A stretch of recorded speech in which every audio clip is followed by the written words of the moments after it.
Greetings, my name is Danielle Pai, and I'm a board-certified positive psychology and mindfulness coach, book coach, and multi-genre author. Now, the other day we were watching this TV show from the 80s, and this character was protesting something, and she said, "Loud people get heard."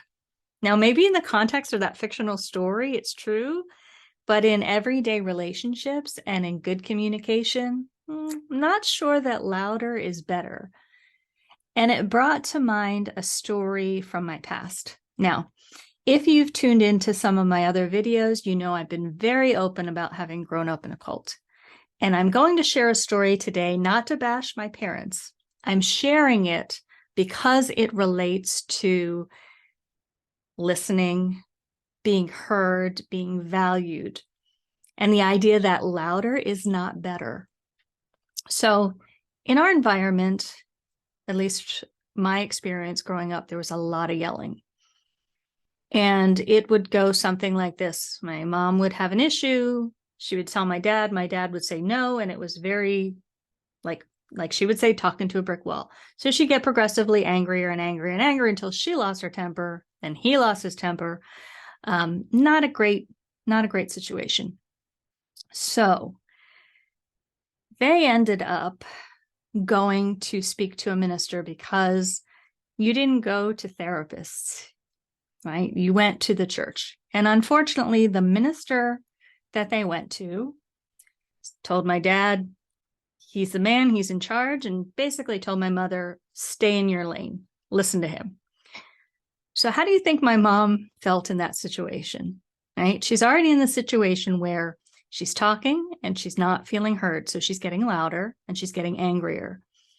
And so much so that she's storming out of the room, walking around, ruminating about the situation, coming back and being even worse. And as it's going through her mind. And do you think she felt valued? Do you think she felt heard? Or do you think that it kind of diminished her self-worth and made her feel like she had nothing to offer? And unfortunately, that's what happened. On my dad's side, he was a flexible thinker when it came to letting the church make the decisions. So whatever they told him, they did all the problem solving for him. But when it came from my mom, then all of a sudden it was met with no. There's a lot going on there that would take up maybe 12 videos. But the piece I'd like to talk about today is from the perspective of growing up in an environment where there's a lot of anger. And perhaps you grew up in something similar, and you might have learned to be heard, I need to be louder and yell and scream and lose my temper, or else nobody's going to pay attention. Or you might have learned, nobody's listening to me, I'm not going to say anything at all. What difference does it make? And you internalize. Neither one is going to make you happy. And a lot of times it inhibits good communication. So I'd like to offer 3 tips. And these tips are for the person who wants to communicate to be heard. Now, I preface this by saying it's not to pass judgment on the victim is doing something wrong. It is not to suggest that you need to walk on eggshells when talking to people. I would suggest that you approach these tools as, how can I communicate with love versus out of anger and frustration? So,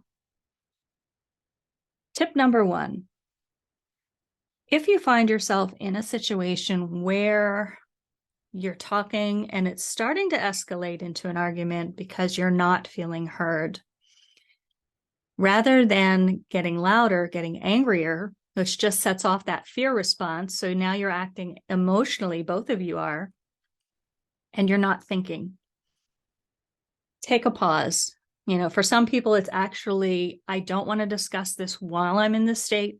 Go for a walk, clear your head, do some meditation, come down a little bit before you come back to the conversation. And if you've done this for some time, it might even be simply when you're having that conversation, just pausing and taking a breath and thinking of your response before saying it. Having that little delay might be enough. The second piece I would suggest is take a look at your language, because we pick up words and phrases growing up that we maybe don't even realize we're using. So it could be the difference of, in a communication and wanting to be heard, saying, "You never listen to me, you don't care about anything I say, you're so insensitive," versus, "I'm feeling really vulnerable and sensitive right now, and I'd really like to talk to you about it." So if you're not sure where some of those communication styles might be working for you, not working for you, ask your friends, people that you trust. They will tell you if you find yourself saying things like "you always," "you never."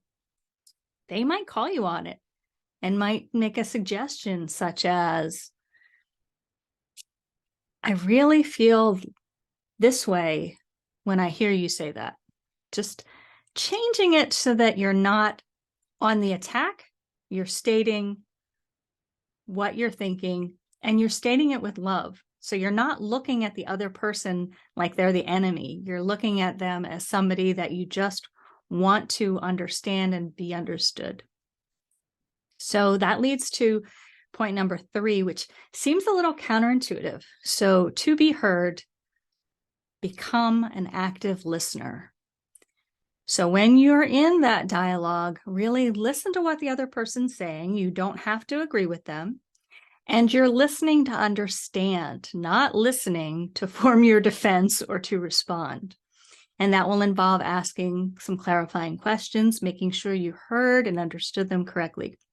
And when you do that, and the other person feels heard, they're going to be in a much better space to let you say what you need to say and really listen in return.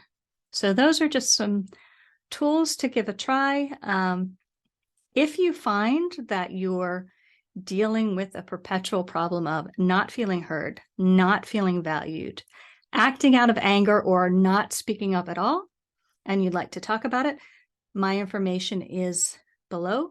Please shoot me a message and let's have a conversation. Thanks for joining me.